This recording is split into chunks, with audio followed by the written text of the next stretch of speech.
is just a gaffe machine. He's just going out and saying silly thing after silly thing.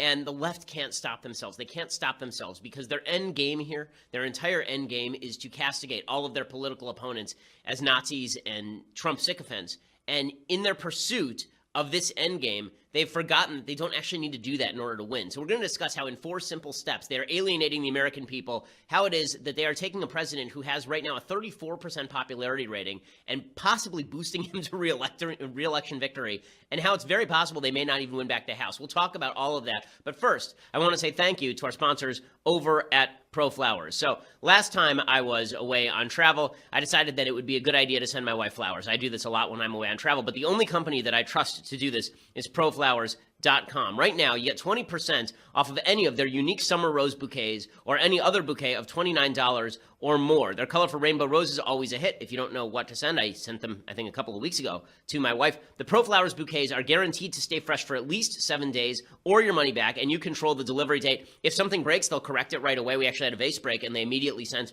a replacement. ProFlowers gives you more bloom for your buck, big, beautiful flowers with more stems for your money. Right now, if you want to get 20% off summer roses or any other bouquet of $29 or more, go to proflowers.com. Use my code BENSHOW at checkout. Go ProFlowers and BenShow at checkout. You get any bouquet of $29 or more, you get a 20% discount on. They are beautiful, and they really do last. I mean, it's much better than store-bought. That's proflowers.com, and use that code BenShow. It'll definitely make your spouse's or your girlfriend's day. Make sure that you do that. Mom's Day. Anybody, it's good for all relatives who enjoy flowers. Proflowers.com, and use that promo code BenShow to get 20% off. Also, that lets them know that we sent you. Okay, so the Democrats are coming off a 2-week period where the President of the United States pretended he didn't know what the alt-right was, and then said that there were very fine people at a torchlight rally with white supremacists, and they're somehow losing.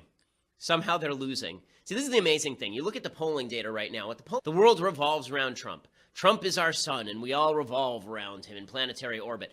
The reality is that the last election cycle was not about Trump. The last election cycle was about Hillary Clinton.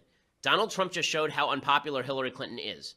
That's all that election cycle was. It wasn't about Trump being some genius god king. It wasn't about 40 chests upside down underwater, hungry, hungry hippos, MAGA, MAGA, MAGA. It wasn't about any of that stuff. It was about Hillary Clinton is the least appealing human being ever to walk the planet.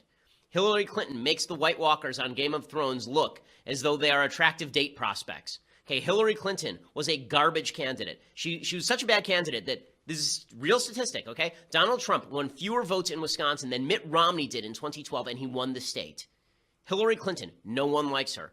Okay, so what that means, and you looked at the polls all during the election cycle, and what you saw was Trump was very consistent, always between 40 and 43%, the entire election until he got to 46 right at the end. Hillary Clinton was bouncing around between 50 and 39. 50 and 39. It's a really broad range. That's a really broad range. So what Democrats seem to neglect in all of their hatred of Trump is that they have to not suck. And they are failing at this very simple task of not sucking. And there are 4 ways that they are failing at this very simple task. So the first thing they do is they pick unpopular issues. So recall all the way back to last week when President Trump gave his ridiculous press conference after he had already given a press conference where he made a very good statement about why he doesn't like the KKK and neo-Nazis. Right? This is a 1-foot putt, okay, as it's happened. The next day he comes out and he says, well, what I said yesterday? No. And so he does that for no reason. And all his advisors are saying, dude, what? Like John Kelly is looking around and saying to himself, I can't believe this is my life now. Right? Everyone is wondering what he's doing. So the Democrats have a great talking point. They have a great talking point. I can cut the Democrat ad for them. Okay, the Democratic ad is Donald Trump saying, okay, it's a clip from the Charlottesville rally, the Friday night Charlottesville rally with all of the white supremacists and Richard Spencer and people chanting, Jews will not replace us. And then a clip of Donald Trump saying, very fine people were at that. And then a clip of Donald Trump with ex-congressional candidate shaking his hand. That's the ad, right? The ad writes itself. It's the easiest thing in the world. So what do the Democrats do? They do the thing that they are the best at. They are unbelievably stupid. They decide that what is deeply important is to talk about Confederate statues, right? This is what they're going to talk about, Confederate statues. So they move from an issue where 95% of the population agrees, neo-Nazis, bad, and they move instead to an issue where 50% of the population thinks they're wrong. Okay, there's a Quinnipiac poll that came out yesterday. It showed 50% of Americans don't want to get rid of these Confederate memorials or don't care about it, and 39% say they want to get rid of them. So what do the media choose to do? What does the left choose to do? Let's talk about Confederate memorials. Do you understand how dumb this is? Do you understand how cataclysmically stupid this is? Okay, it's incredible. And it's exactly what the alt-right wanted. Why do you think the alt-right rallied around a Robert E. Lee statue? You think they did it because they really care that deeply about a Robert E. Lee statue? The reason the alt-right and white supremacists rallied around the Robert E. Lee statue is because they were attempting to demonstrate to the public that there was a broad swath of people who agree with them. There aren't a broad swath of people who agree with them, but there are a lot of people who agree with them on the Confederate statue issue for different reasons. Not because they think that slavery was great, like some of the members of the white supremacist groups believe, but because they believe that this is part of American history. You don't wipe away American history just because it's uncomfortable. So what do the Democrats do? What does the left do? They decide that it is imperative that we have this out right now. They did the same thing after Dylan Storm Roof. Right? Dylan Storm Roof goes and he shoots up a black church and he kills, 19 people, something like that. I can't remember the exact number. He kills, I think it was 19 or 20 people. He kills an enormous number of people, murders them in cold blood. He's a white supremacist piece of human feces. So what do? Do we talk about why white supremacism is bad? No, we have a nationwide conversation about the Confederate flag, which literally millions of people do not hold in contempt and do not think connects with white supremacism. Because the left constantly is trying to broaden out their agenda. They can't just target the people we all agree suck. They have to instead try to lump in all of the people they don't like with all of the people that we all agree suck. Right? They have to make that into one giant group. So the first step in the Democratic failure is they pick unpopular issues. So here are two issues that are unpopular that they've picked. They've picked the Confederate flag issue, the Confederate statue issue. Even Chris Matthews, don't ever say, Chris Matthews, the guy comes to the show, right? Even he recognizes that all of this stuff about the Confederate statues has no limiting principle, meaning that the same people who want to rip down the Confederate statues want to get rid of the Washington statues, as Trump said, and the Jefferson statues, and now they want to get rid of the Columbus statue in Columbus Circle in New York. The reason there's a statue to Christopher Columbus is because it was a great thing for the world that Western civilization discovered the Americas. It was. Okay, it wasn't a great thing for a lot of the people who were living there, but it was a great thing for world history that Western civilization ended up discovering the Americas, which were a primitive place filled with peoples who had no concept of modern civilization. It doesn't mean Christopher Columbus is a wonderful guy. Doesn't mean he didn't commit any sins. Doesn't mean he didn't enslave the natives. Okay, he did all of these terrible things, but that's not what we're celebrating when we celebrate Columbus Day. We're celebrating the fact that Western civilization is on your package purchase. That is code BEN to get a $100 gift card for free. So make sure that you use the promo code at checkout at upside.com and you get that $100 amazon.com gift card for free on your package purchase. Minimum purchase is required. You can see the site for complete details. You save on your flight, you save on your hotel, and you get the gift card kicked back to you personally, which is pretty awesome. Upside.com, use that promo code BEN. Okay, so step 3. Step 1, again, to recap. Step 1 was pick unpopular issues. Step 2, pick unpopular candidates. Step 3, be a dumbass fascist. Okay, so this is the new thing that the left has decided they're going to do. Over the last few years, they're going to shut down people like me when I go to speak at UC Berkeley, or they're going to protest outside, but not protest, get violent. They're going to try to use the mechanisms of law in order to shut down people from speaking. It's really insane. Most Americans are not interested in shutting down free speech. What's funny is that overall, most Americans are not interested in shutting down free speech, but they're all in favor of shutting down speech from the other side.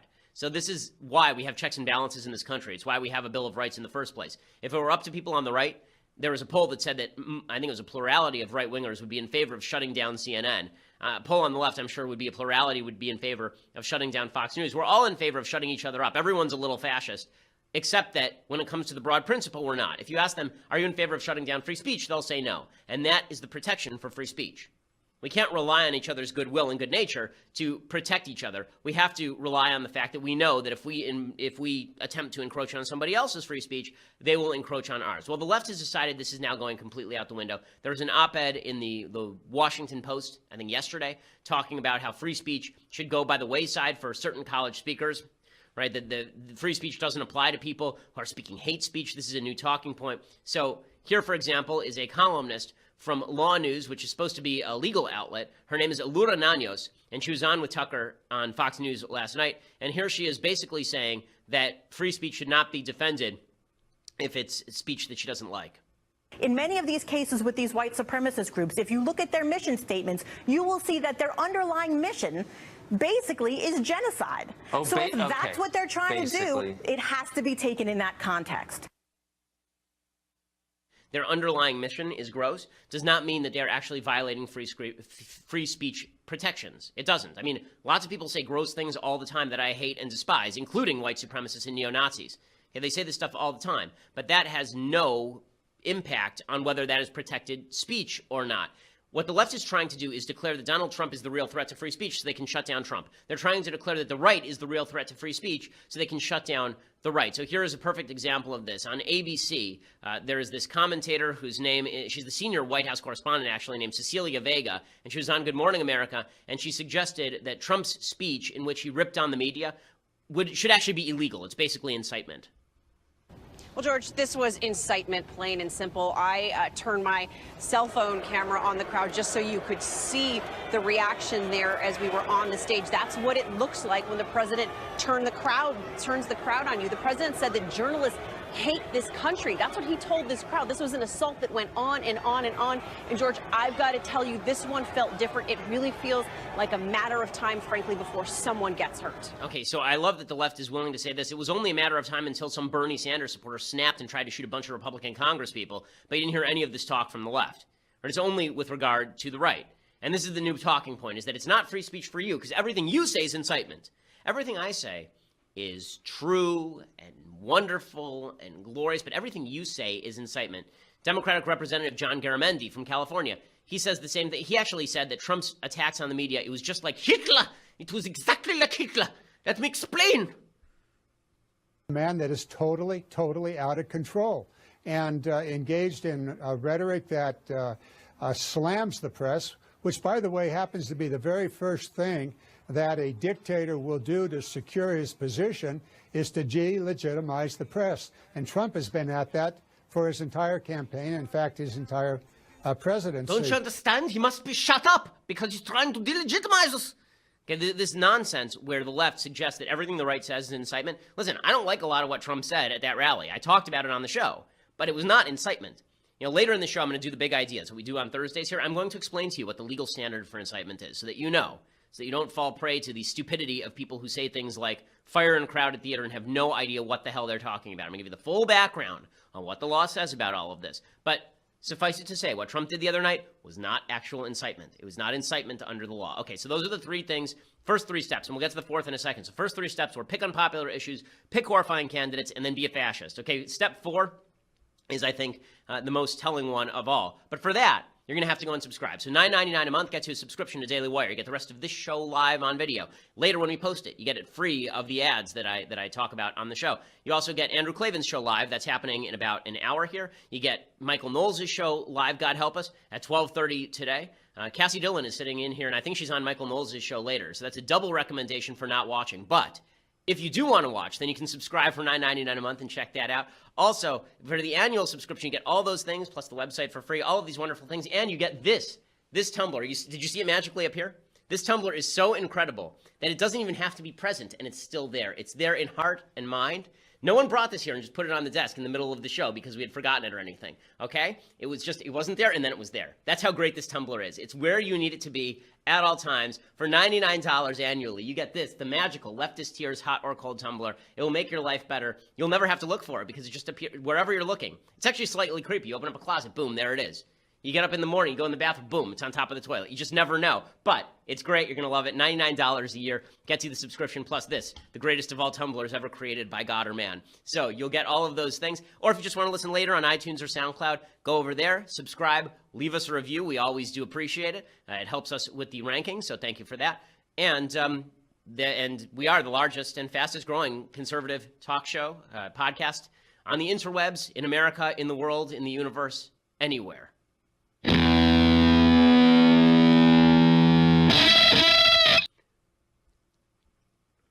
All right, so we're now finishing the square dance of idiocy from the Democratic Party, how they are blowing all of their political capital on nonsense. Again, pick unpopular issues, pick crappy candidates, be a fascist, and finally, claim you are objective. Yes, this is the big one. So last night, I was on CNN with Don Lemon. And Don Lemon, you recall, we played it on the show. The night before, he had gone on this long rant about Trump, how Trump was crazy and how Trump was attacking the media and how this was evil and insane and how he was mentally unstable and all. So I was on with Lemon, and I said to Don, I don't think that you're doing yourself a service when you do this. Trump's entire case is that you guys are emotionally biased against him. That you have an animus against him, a specific hatred for him, and that you react emotionally to everything he says, and that you don't give him a fair shake because you don't like him. Or you don't like his issues. And Don says, no, it's not that I don't like him. I just think that he lies. I say, well, then why don't you just fact check him in calm and clean manner instead of questioning his mental health, for example? And then I said, listen, his whole case about Confederate statues, for example, is that you are stumping for a position while proclaiming that you're not. And Don says, well, I have a view on it, but that doesn't make me biased. So, well, Don, let me ask you a question. Do you want the Confederate statues to go down or not? And Don gives a long explanation about why Confederate statues are evil and racist. And then he says, but I don't really have a perspective on it. I said, Don, really? Like, you really don't have a perspective? Like, this is the problem, okay? So the media proclaim themselves objective, and then they do things that are completely non-objective. And then they expect us all to fall for it. Okay, this is the chief critique. I don't spend a lot of time on this program ripping on MSNBC. I spend a lot of time on CNN or the New York Times or the Washington Post because MSNBC does not claim to be objective. I laugh at the people on MSNBC, but I don't spend a lot of time trying to suggest that they're doing something dishonest because they're not. If Rachel Maddow says, I'm of the left, here's my perspective, she's wrong, but she's honest. If people on CNN say, I have no perspective, I was bestowed by God with the wisdom and ability to objectively remove myself from situations and speak clearly and truly about things without dint of perspective. It's nonsense. It's nonsense. And so you see the same media claiming they're objective going nuts on Trump, and this allows Trump to win. Trump's entire battle against the media is lent credence by the ineffective silliness of the media claiming that they're objective. So Anderson Cooper, who claims he's an objective journalist, this was last night on his show. Does this look like someone who's objective with regard to Trump? Supporters of the president say his base doesn't care if the president lies or not, and many Republicans believe him over the media reporting about it. So be it. But even those who don't care if he lies have to at some point wonder what drives it. What is it that makes someone so uninhibited, so untethered by facts and the truth, not just in random tweets pounded out in the early morning hours while the president's watching morning news programs, but in settings like last night, lying directly to those who support him the most? As one Trump biographer who joins us later tonight said, it might be fruitless to get inside the man's head, better just to look at what he does. And when you do that, a thread becomes clear. Whether it's insisting his inauguration crowds were the biggest, even though they weren't, or that he won a historic electoral vote victory, which he didn't, or that he said all the right things about a victim of domestic terrorism when so many Americans clearly believe he did not. With President Trump, there's always one constant, himself. Okay, so it is always... here's the thing. What Anderson Cooper is saying, forget about whether it's true or false for a second, because I think some of the critique here is actually not wrong. I think some of it's overblown, but I think some of it's right. I think Trump obviously is an incredibly narcissistic guy, a very egocentric guy who takes himself far too seriously. I think all of that's true, but I am an opinion commentator. Anderson Cooper is a quote-unquote journalist. He's a quote-unquote objective journalist. The media, by proclaiming that they are objective, end up destroying their own credibility, because how can we trust them to tell us the truth when they're not even telling us the truth about themselves? And Joe Scarborough makes the same mistake. Joe Scarborough's a little better because at least Scarborough is pretty clearly an opinion guy. But, Scarborough, you talk about credibility problems. Listen, I don't mind Joe Scarborough all that much from time to time, but this is a guy who spent a lot of the primary season telling us how Donald Trump was wonderful and great and chortling it up with him and doing full events with him. And now look at him. James Clapper said in August 2017 was identical to what Michael Hayden warned about in August of 2016. And, you can go back and look at the transcripts. Mika was saying, watch out, America, watch out, Republicans. You better not do this. Is this what you really want to do? And I guess what's chilling is that enough Americans did want that. They don't care. Okay, this lament would have more teeth if you hadn't propped the guy up for a year. When the media do these sorts of things, all they end up doing is promoting Trump, because Trump says you guys are dishonest, and he's right. There is a baseline level of dishonesty with the media. The problem for Trump is that his critique goes further than that. He says not that you guys are dishonest about yourselves, but everything you say is infused with lies. That's not true. Some of the stuff they report is true. In fact, most of the stuff, I'm going to say something that's very unpopular in right-wing media to say, but this is true, okay? Here is the fact. The New York Times and the Washington Post, these newspapers that we think are wildly biased and to the left and we hate, they are biased. They are to the left. If they were not expending hundreds of millions of dollars on reporters, the news business would be significantly poorer. The fact is that sites like mine over at Daily Wire, okay, we're a vastly growing website. We have something like 65 million page views in the last month and 16 million unique visitors. We're a very, very large website. Okay, we rely on the reporting of other sites in order for us to supplement our own commentary. Everyone does this. Okay, so the idea that everything that you read in the media is not true, it's not true. Okay, that's not true. Everything you read in the media may be infused with bias, but that doesn't mean it's untrue. This is where Trump's critique goes off the rails. It is fair to call out the media for their bias. It is not fair to say that they are lying all the time, because that is not true and that is not accurate. But when the media play into that by refusing to acknowledge their own bias, all they're doing is lending Trump credibility. The more animated they get, the more emotional they get, the less they engage in fact-checking, and the more they engage in shouting and screaming, the more they end up destroying their own credibility and lending credence to everything that Trump accuses them of. This is what I said to Lemon last night. I said to Don, listen, dude, you actually want to defeat Trump? I know you do. Like, if you actually want to defeat Trump, all you have to do is something very simple. Turn the emotion down to 1 and turn the fact-checking up to 10. Because right now, all I'm hearing is the fact-checking at 1 and the emotion at 10. And that's what everyone else is hearing too. And so it sounds like you guys are just slap fighting each other. Okay, time for some things I like, things I hate, and then I'll explain to you in the big idea what the legal standard for actual incitement is under the Constitution. Okay, so first, things I like. So thanks to President Trump looking directly into the solar eclipse, like Emperor MAGA MAGA, we are doing things related to blindness this week. So the most famous blind person in history is, of course, Homer, and his best book is the Iliad, the epic poem, the Iliad. It really is an easy read, believe it or not. And I know a lot of people don't like to read poetry, but it's not really poetry. It's an adventure story that's told in meter. And it is fantastic. The reason that it's told that way, of course, is because originally it wasn't written. Originally, it was essentially a song, and people memorized it and handed it down, just like there are portions of the Bible that are song because it was easier for people to remember. That is also true with regard to a lot of ancient literature was written in meter and poetry. It's one of the reasons why, for example, when you read the Bible, the way that it was handed down, there's an actual song to it. Like when I did my bar mitzvah parsha, and when I did my Torah portion from the Bible, there's an actual tune that you're taught, and so you can actually remember what it is that you're reading. When you read from a Torah scroll, not to get sidetracked, but when you read from a Torah scroll, there are actually no vowels and there's no punctuation. So that means that you actually have to memorize the vowels and the punctuation. That's because of oral transmission for thousands of years. It's actually very expensive and difficult to write a Torah. Okay, the same is true for the Iliad, where a lot of it was memorized and handed down, but it is a wonderful expression of the ancient ideas of heroism and valor, and a fascinating look into the ancient world, the Iliad.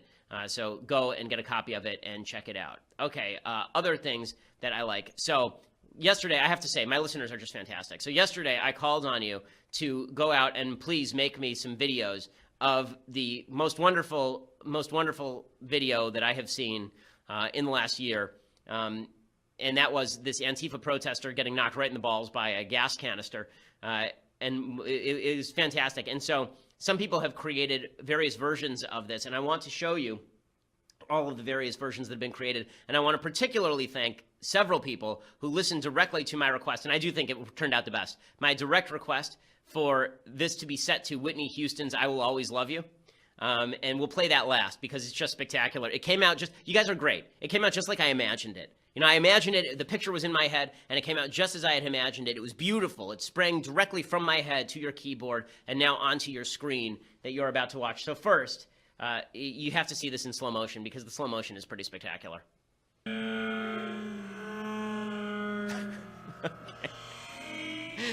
Okay, so that... You know, in the movie Idiocracy, there's a show called Ow, My Balls. And they say that's sort of the end of Western civilization. Yeah, that's what we're going to do now. We call this segment Ow, My Balls. Okay, so this also was great. Somebody set this video to WWE announcing, and it is very, very good. Come on. Enough is enough. John, don't do this, John. Good God Almighty. Oh, my God.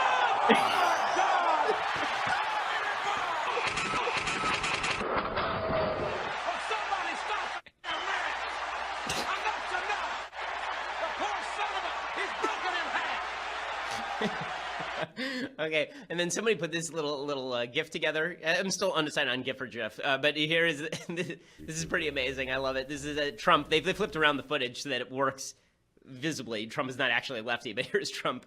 And for those who can't see, it's Trump golfing, and then it morphs right into this video.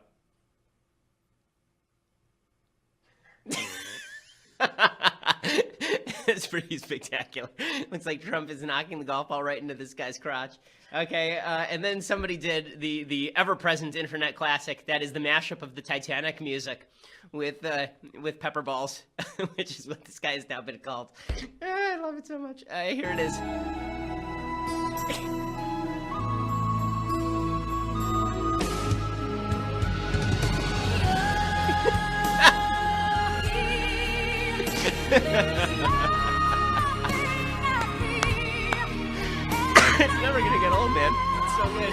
again, I think the best thing about this is Colin Kaepernick apparently found a job rushing this guy off the field to play after this happened. Okay, and finally, the one that I requested, and I must have gotten 10 to 15 people who actually went ahead and did this independently of one another. Sorry we couldn't coordinate it, but credit to all of you. You all get credit. This was one of the versions that was put out online yesterday. I think it is a fantastic version. This is Pepper Balls set to Whitney Houston's "I Will Always Love You."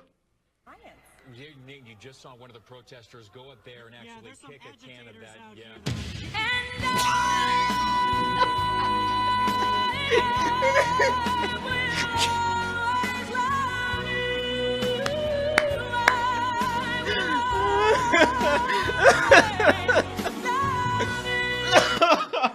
Okay, I'm sorry. I need to watch that one again. I'm sorry. We're gonna do it again. Play it again. Run it back. Yeah. You just saw one of the protesters go up there and actually kick a can of that. Yeah.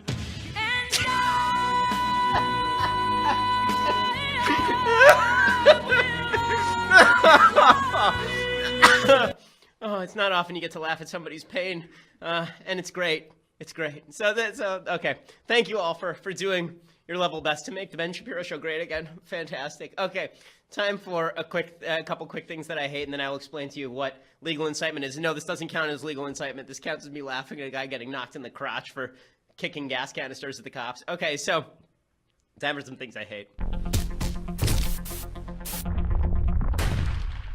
Okay, so the first thing is the CEO of an organization called Cloudflare. Cloudflare is a hosting organization, and the CEO banned the neo-Nazi website Daily Stormer.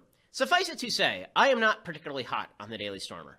I think that Nazis are evil. You see this thing on the top of my head? It means that they would have murdered me, right? So I'm not big on neo-Nazis. I'm not big on Nazis. But I'm also not big on Matthew Prince, who's the CEO of Cloudflare. So he discussed the web hosting company's decision to remove Daily Stormer from their servers, and here was his explanation. I found the Daily Stormer repugnant. I am not shedding a tear that content isn't online anymore. But one of my fellow employees came up to me the day that we took it offline and said, hey, is this the day the internet dies? There was no due process. Okay, and then he went on to say that he said, I am deeply concerned I had the authority and the power to wake up one morning and say, I'm done, I'm sick of this, so screw them, they're off the internet. But he did it anyway. And this is the problem. If you recognize that your goal here in a service like Cloudflare, which is not an ideological service, and you didn't have any preconditions as to what could be posted, obviously. I assume they still host a bunch of bad sites, things that most people would consider bad. If you are essentially posing yourself as an open server and then you're banning people, it's not illegal. It's a private company, but it definitely verges on the nasty to violate your own prescriptions on free speech, because what's to prevent him from knocking Daily Wire off his servers if he doesn't like the material that we're posting? These standards are malleable. I wish they weren't. I think there are things like Daily Stormer that virtually everyone agrees are garbage, but opinions change, right? I mean, the fact is that now, if you are anti-same-sex marriage, you're considered so bad that they're going to get rid of you at Mozilla, right? So where does the standard actually take place? I think this is dangerous thinking. Okay, so I want to get right to the big idea because I think it's actually important to discuss this. So the big idea, today we're going to discuss incitement. You've heard the phrase, shouting fire in a crowded theater. This is what people use as an excuse to shut down free speech. Oh, the government should be able to shut you up because it's just like shouting fire in a crowded theater. No, the point of shouting fire in a crowded theater is that you are, number one, saying something that is untrue, because if there actually is a fire, then you have to shout fire in a crowded theater. But number two, if you shout fire in a crowded theater, not only does it have to be untrue, it also has to present actual danger. The problem with doing it in a crowded theater is that presumably people will trample each other to get out based on a lie. That was the point of the language. It comes from a case called Schenck versus United States. There's a long history in the country of censorship, and then over time, censorship has actually gotten less stringent, not more stringent in the United States. So this case from 1919, the court ruled that censorship under the 1917 Espionage Act under Woodrow Wilson, Democrat, was okay for a pamphlet from socialists claiming that the draft was a form of slavery. They suggested that the language created a clear and present danger of bringing about lawbreaking, and so Oliver Wendell Holmes wrote, the question in every case is whether the words used are in such circumstances and are of such a nature as to create a clear and present danger. So this created what they call the clear and present danger standard for what was not protected by the First Amendment. They created clear and present danger. In 1923, there's another case called Gitlow versus New York, and the court held that using a criminal anarchy statute to prosecute people advocating for the overthrow of the U.S. government was fine. The court said it does not restrain the advocacy of changes in the form of government by constitutional and lawful means. What it prohibits is language advocating, advising, or teaching the overthrow of government by unlawful means. These words imply urging to action. Oliver Wendell Holmes, the guy who wrote the Fire in a Crowded Theater line, he voted against this. He said that did not create a clear and present danger. Where this really was rebutted, where this entire line of argument was really rebutted. So when people say fire in a crowded theater, it really doesn't apply anymore. That's because of a 1969 case called Brandenburg versus Ohio. Brandenburg v. Ohio was a case in which the Supreme Court held that speech tending to promote lawlessness or advocating illegal activity cannot be restrained by criminal laws unless the speech, quote, is directed to inciting or producing imminent lawless action and is likely to incite or produce such action. So that's a two-pronged test, right? One, that my design is to produce in you some sort of violent action. I say, Cassie, go shoot Mathis. And that it has to be likely to actually produce that, right? It's likely to incite or produce such action. So I have to make a strong case for why she should shoot Mathis, like he's doing a crappy job today, right? If I do that, then maybe it's illegal. But in this particular case, the court found that at KKK rally, where somebody talks about revenge against the president and Congress, if they continued their scheme of supposedly oppressing whites, they said that is not incitement under the law. So if that's not incitement under the law, nothing that you saw today, nothing from Trump, nothing from Bernie Sanders, nothing that has been said on this program, none of it's incitement. So next time somebody says fire in a crowded theater, suggest to them they don't know their law. The governing standard is imminent lawless threat, okay? The governing standard is imminent lawless action likely to incite. That's the standard under Brandenburg versus Ohio. That's the legal standard. The left likes to cite the Supreme Court. Okay, you can cite that case back to them because that is the governing standard, not the old clear and present danger standard that has largely been changed by Brandenburg. Okay, so we'll be back here tomorrow. And tomorrow, thank God, is a Friday. We're getting close to the end of the week, folks. So be here tomorrow. Make sure you subscribe so you can be part of the mailbag, and we'll see you then. I'm Ben Shapiro. This is The Ben Shapiro Show.